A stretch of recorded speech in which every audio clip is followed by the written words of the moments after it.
Good morning, everyone, and welcome back to my channel. If you're new here, my name is Lori. I'm known as the Frugal Mom. My channel, it focuses around frugal content, food pantry blessings, homemaking, being a mom, dealing with chronic illnesses, just the act of enjoying a frugal lifestyle full of abundance. So, here we are in my kitchen. It's very early in the morning on a Sunday. Yeah, I'm still in my nightgown. I got up, basically splashed some water on my face and brushed my hair. I know it's still looking lovely. And I threw on my yucky apron because I'm going to get messy here, because we are going to be making some sub rolls. So one of the things about baking bread at home is it's a very frugal way to have bread.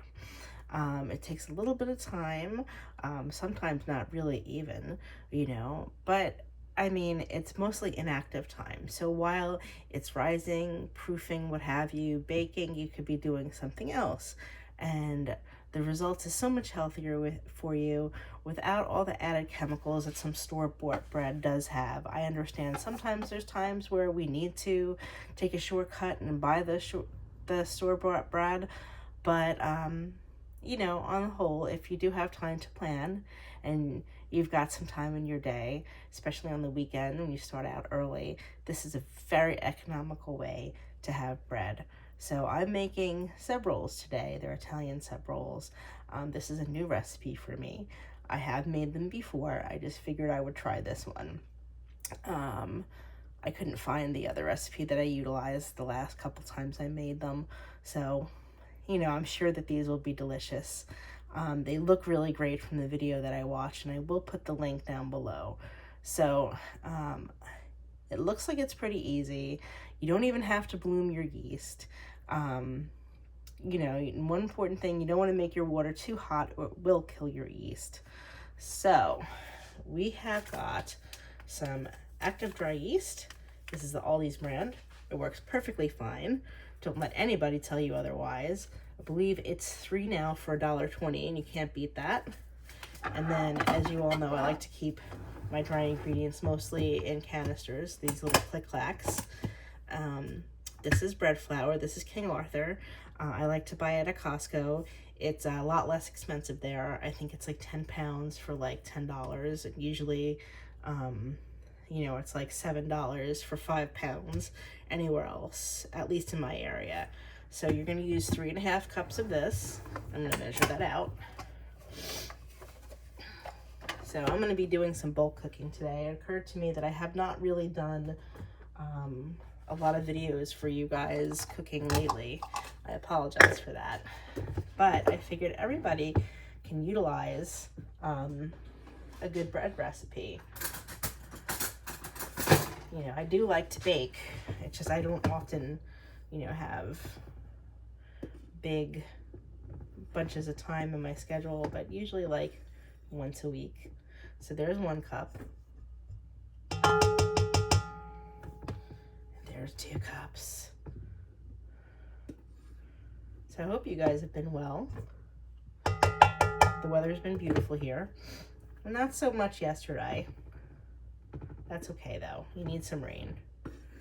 3 cups. Whoops. And here's my 1/2 cup. I do have a glass measuring cup. I'm going to save that for the water. And there's the 1/2 cup. All right. Now let me close up this flour and move it to the side. I find that these containers, or any kind of canister really with a seal, keeps your flour very, very fresh and your other dry ingredients, and you don't get weevils. I've had this bread flour for a year. It's still good. Of course, you want to keep it in a cool temperature. Okay, so to our flour, we're going to add the whole package of active dry yeast. Just like so. We want to make sure it's all out, because that's the good stuff. We're going to do regular salt, 1.5 teaspoons. Is that my teaspoon? Yeah, it's my teaspoon. looked really big for some reason. And you know what? I'm not going to do this over my mixing bowl. I'm going to do it over the sink instead. So there's a teaspoon. And here's the half. Yeah, don't ever measure over what you're making, because I've made that mistake before and I have ended up at times with too much of what I was measuring. All right, so that. And then we're going to do 3 tablespoons of granulated sugar. You have to use granulated sugar for this one. You can't sub Splenda. It doesn't have the same properties as sugar. So yeah, you just, to make low carb bread, I think you would need to use, you would need to use like an alternate flour. So, 1, 2, 3. And why you want to use sugar, it's not for the taste, it's so that your yeast will rise. Not rise, I'm sorry, so that your yeast will bloom and become active. All right, and then we're going to use a 1/4 cup, if I can find my 1/4 cup, of vegetable oil. I only have canola oil, that will work just the same.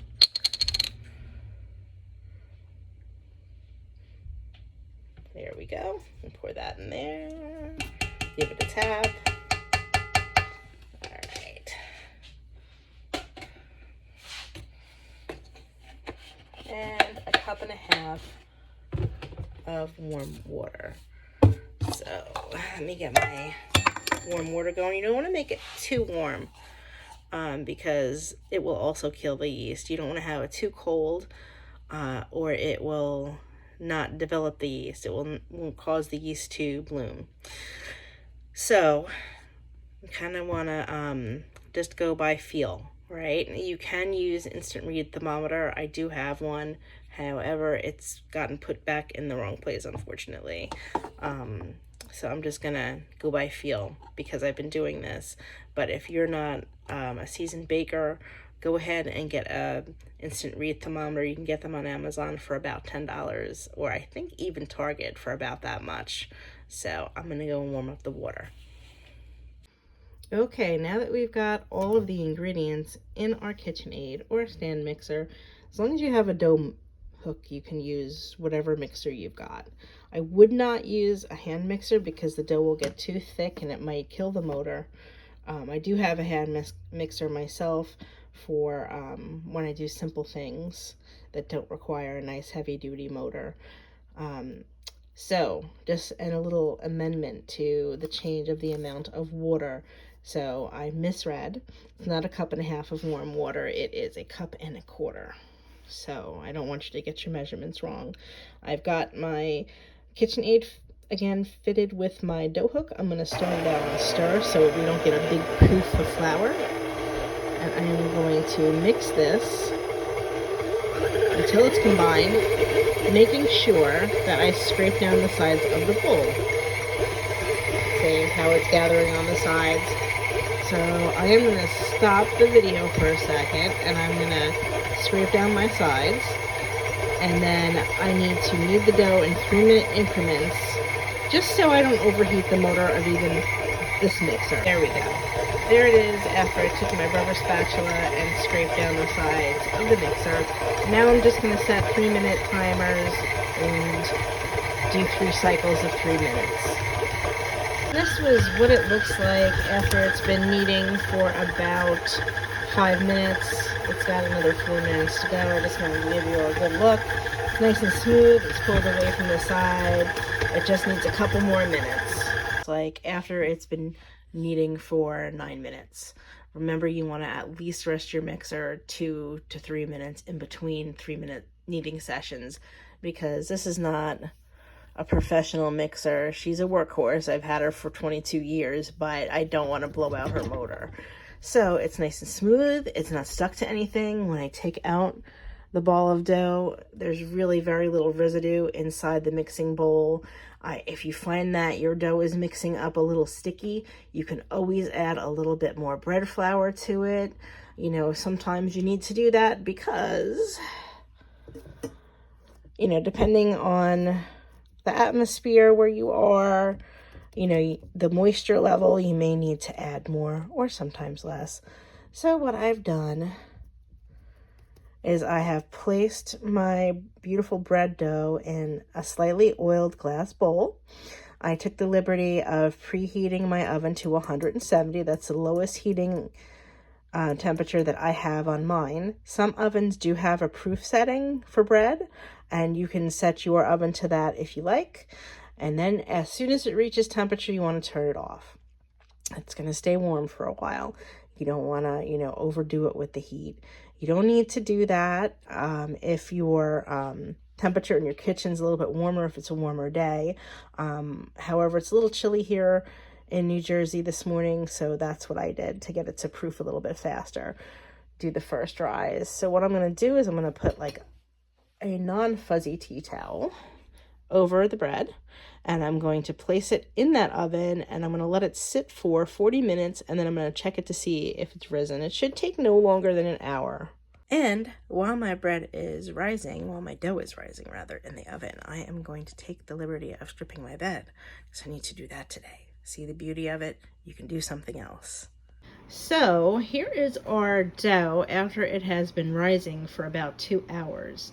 So originally I know I said an hour, but it's a little chilly today, and even in the heated oven it took a little bit longer, and even if you let it sit for an extra hour, it's not going to make that big of a difference. So I'll be right back. I'm going to take out my cutting board and flour it, and I'll show you how to do it.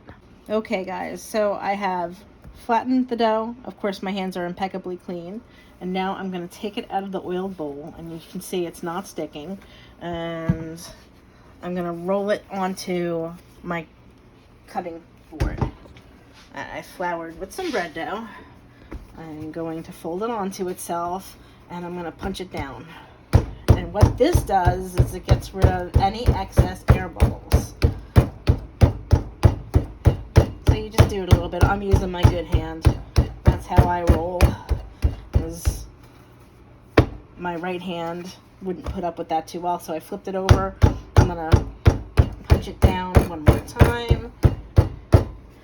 And I'm just going to combine it again, and I'm going to flatten it. This is beautiful dough, by the way. You see how it's not sticky? That's what you want. I'm going to punch it down one more time. Sometimes this will shake around the stuff on your counter. If that's the case, so be it. And I'm just going to stretch it out. Now you'll see after you cut it into pieces if it still has any air bubbles in it. So I want to make 6 rolls. So I'm going to cut this into 6 even pieces. You could weigh them if you want to. I tend not to do that. I just eyeball everything. What I'm doing now is I'm just stretching the dough. It's nice and elastic. And I have this little handy dandy bench scraper dough cutter. So I'm going to cut it in half.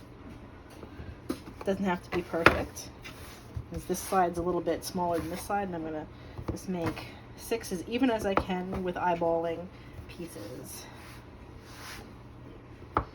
See guys, making bread is pretty easy.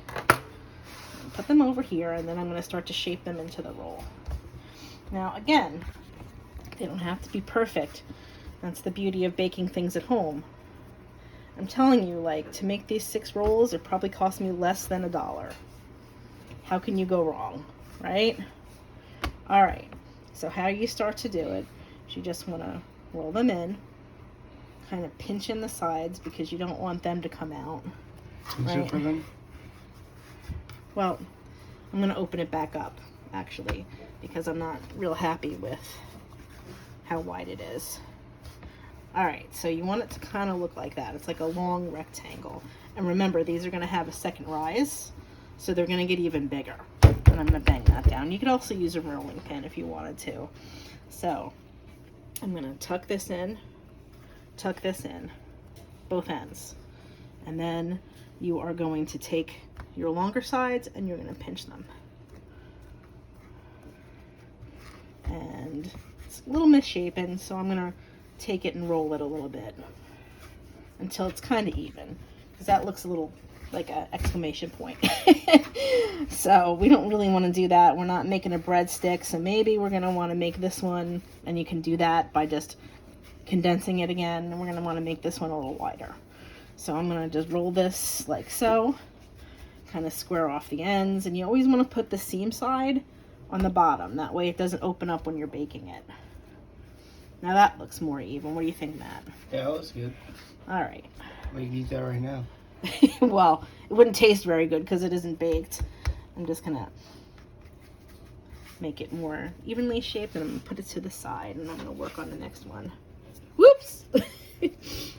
All right, again, you're gonna flatten it, and as you can see, the flour I put on my working surface, it's almost all taken up with the dough, and that's okay. If you need more, which I don't because nothing here is super sticky, you can always put a little bit more. So I'm just flattening it out, and if you remember, we're gonna go up, up, and we're gonna bring them pinch and pinch to the center. If it doesn't stay perfectly when you have it like this, that's okay because you're gonna flip it, right? And you're gonna make it a little longer, and then you're gonna kind of flatten it out with your palm. And now I'm gonna move this one over here. And I'm flattening out the third piece. These will make 6 decent sized Italian rolls, like sub rolls. I'm gonna just pull it out a little bit, and we're gonna bring in the end and the end and pinch. Pinchy. And then we're gonna roll it a little bit. We're gonna kind of square the ends. We're gonna roll it a little bit more so it gets long. And you see this part? If that happens, just tuck it under. No big deal. They're gonna be delicious anyway, and you're gonna cut through that part. No biggie. Can I try one? Yeah. Now, what do I always say, guys? This is how you get them started. Are your hands impeccably clean? No. Okay, then we will pause. Pause it. Oh. So we paused it so Matt could wash his hands. Now you remember what to do? You're gonna flatten it out. Now turn it around and flatten it. Good. Let's see. All right. You want to pull out those ends a little bit more. Like this? Yep. Make it like a nice rectangle. Like, you don't want to make it thin. There you go. All right. There you go. Now put it horizontal. Fold in your ends. Fold. Oh, that's a little bit too much. Not too much? Yep. There you go. Now fold in the horizontal sides. This? Yep. And pinchy pinch. Pinch.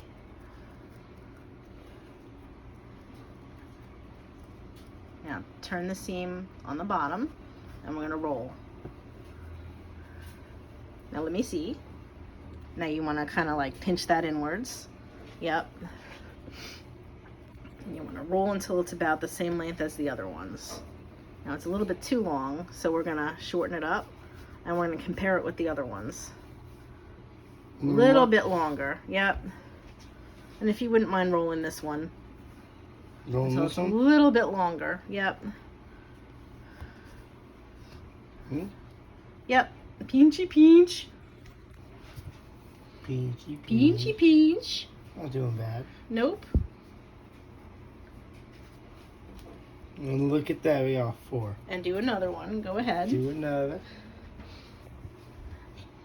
Now, why would you ever want to spend $4, $5, even $6 on a 6-pack of rolls when you could make half a dozen rolls for $1 or under?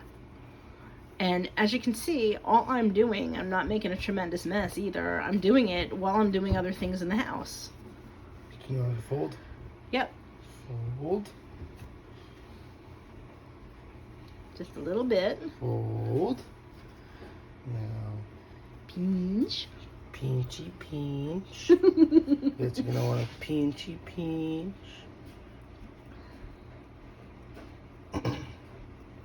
And again, guys, don't mind my messy counters. It's not really mess. It's all clean. It's all stuff that I used to cook with, you know. It's just that I like to have things accessible. I do clean everything frequently. This is real life here. That's Seba. Yeah, it needs to be a little bit even. See how it's fat on the one end? Yes. Yep, so just take your one hand and roll out the one end. Yep. Until it kind of matches the other. And if they're not perfect, it's okay. I think it's perfect. I mean, it's still gonna taste good. I mean, these are a little bit bottom heavy. Now you're gonna want to pinch in that end, see? Here? Yep, because it's gonna come unrolled. Oh, both. Yep. Oops, sorry about my camera work, guys. I'm just trying to watch what Matt's doing.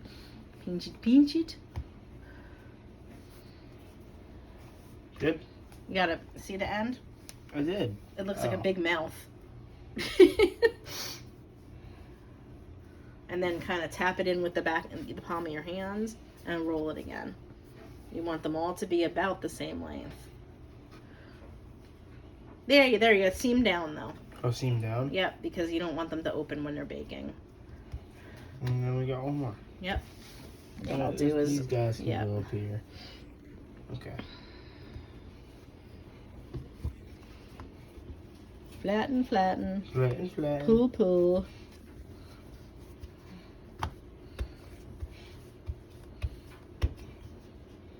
Yeah, there's no, chemicals in these. Whoops. Sorry. There's no chemicals in these. Sorry for my bungle. Oops. Oops. You want to also make it even. See how this side's a little bit longer? So unfold it. And then you got to pull the dough a little bit more. Like this? Yep. There you go. You see how clean his hands are? He's not all messy. No, it's a beautiful dough. And that's well, you can't really see because I have it soaking, but it had hardly nothing on it. There you go. Don't want to waste any of the dough. All right. We're going to have ourselves a master bread maker here. Look at that. Ramen, so. Now check your ends. Yeah, you want to make sure they're pinched in. Remember the trick with the palm of your hands? Like that? Uh-huh. Now turn the seam on the bottom and keep rolling. Roll in, roll in, roll in. All right. Good? Well, let's see it. So this needs to be pinched down a little bit more, like you can kind of twist it under. Yep. And the other end too. It looks weird. Looks like a big snake mouth. Huh? Oh. There you go. And then roll it until it's even. It came undone. That happens. You just kind of play with it until it seals. I'll do that one if you want. Yeah, you got that. All right. She's back at it. All right. So if that happens, don't fear. You just kind of have to manipulate the dough a little bit. Kind of turn it in on itself. This side's okay. Yeah, so on that side. We're just going to kind of reshape the bottom, and we're going to roll it until it's thin enough. All right. Way quicker than I am. Well, remember I used to do this for a living. Although I didn't always make my own dough, they would send in raw dough like this. True. And it's coming apart again. So what we're going to do is we're just going to take that seam, we're going to pull it under, and we're going to put it on the bottom side. We just have to make it a little bit longer. All right, so we're going to put them, well, this one just doesn't want to cooperate. Come on, dough. And yes, I am still in my pajamas. And do you know why? Because it's Sunday. And I feel comfortable this way. I'm clean. I took a shower late yesterday. I just want to be comfortable while I do what I gotta do. All right, so we're gonna kind of put them a little bit apart because we don't want them to necessarily stick together while they go for their second rise. So let me find the tea towel. All right, so we are gonna cover these with the tea towel for a half hour. This one's a little short. see if I can kind of stretch it. This one's a little short. And we're gonna put that seam underneath. All right. Again, they don't have to be perfect. And if you see any air bubbles, which I don't because I punch it down pretty good, then we're gonna pop them. All right, so we're gonna take our tea towel, our clean tea towel, and we are going to cover them and let them sit for a half hour.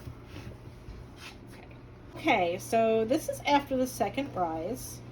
You see they're almost doubled in size. They'll get a little bit bigger once they bake. And what we're going to do now, or what I've done rather, I have a very large cookie sheet that I've lined with parchment. And this is called a French bread tray or an Italian bread tray. This is nice because you get heating underneath. You see it's got these holes here. I got these on Amazon in a set of 2. You don't need to have these. You could just bake these straight on your cookie sheet with parchment. I however like it. So what I'm going to do is I'm going to take a very sharp knife and I'm going to score the dough. Like so. I'm going to make sure that it cuts. Okay. You can also go straight down the middle, but I prefer this. But I've done it the other way too. So each one's going to get 2 little slits in it. If they were bigger, you'd do 3. This is very, very sharp. Actually, it's a meat knife, but it's perfect for this. All right, there we go. See? It's got that separation there.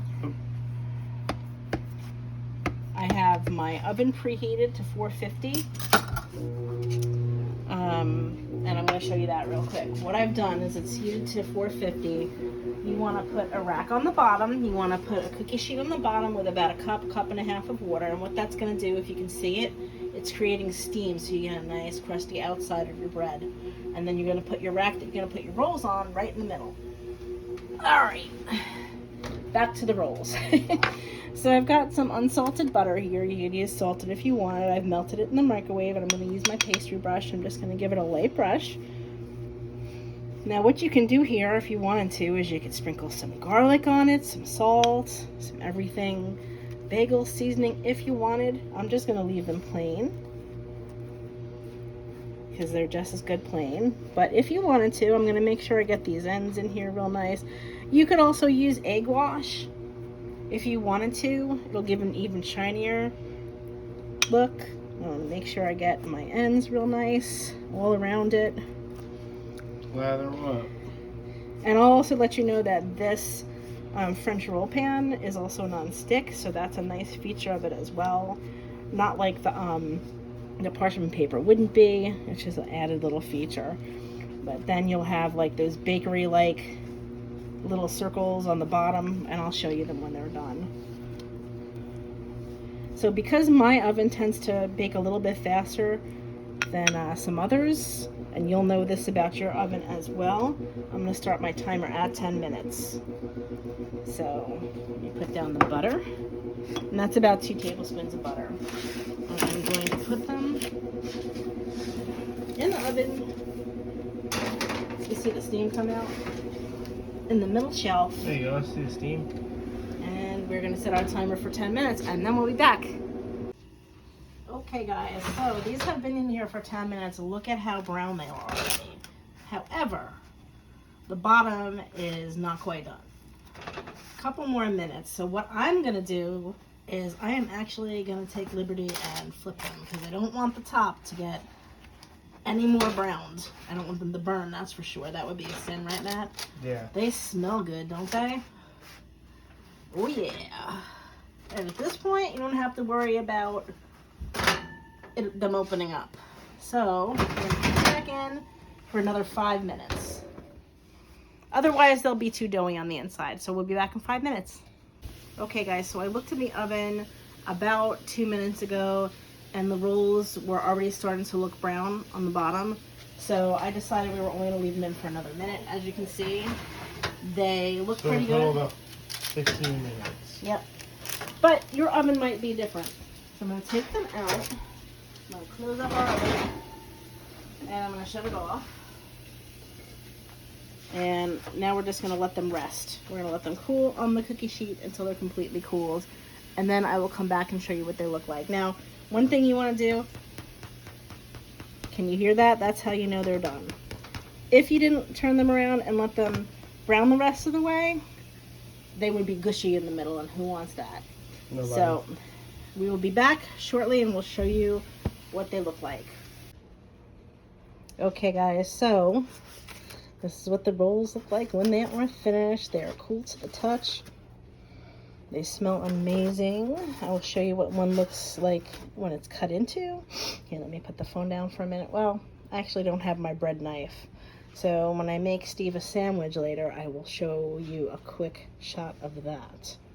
But they are gorgeous if I don't say so myself. And for less than $1, you've got 6 beautiful sub rolls. Okay guys, so here are these absolutely gorgeous rolls cut in half. I mean, it is almost a sin to have to take out, hollow out the top of the bun or roll rather, so that I can fit in all the ingredients for Steve's sandwiches. I'm going to do lettuce, tomato. I have some thin chicken cutlet that I just sauteed, and some Italian seasoning with some aioli. So I'm going to need a little bit of room. So I'm not going to take much of it out. I'm just going to take a little bit. I just wanted to show you that beautiful texture inside. And I tasted a little bit of it. They are delicious. They will last, if wrapped tightly and stored correctly, for about 3 to 4 days, preferably in your refrigerator. You can also freeze them. So I hope that you guys have enjoyed watching me make these delicious sub rolls. If this is content that you like, please feel free to hit subscribe. There's 3 of the other ones. Please feel free to hit subscribe. Please share, please like. Oh, and if you're wondering what this is, these are tomato slices. Now, why I have them laid out on the cutting board with some paper towel over them is because I want to remove some of that moisture, because I make so many of Steve's sandwiches ahead of time. I don't want his sandwiches to get too soggy. Anyway, I digressed from ending the video. I hope that you guys have had a wonderful week. I hope that the upcoming week is wonderful for you too. As always, I am sending love from my home to yours from New Jersey. And I look forward to seeing you guys in the next one. Bye-bye.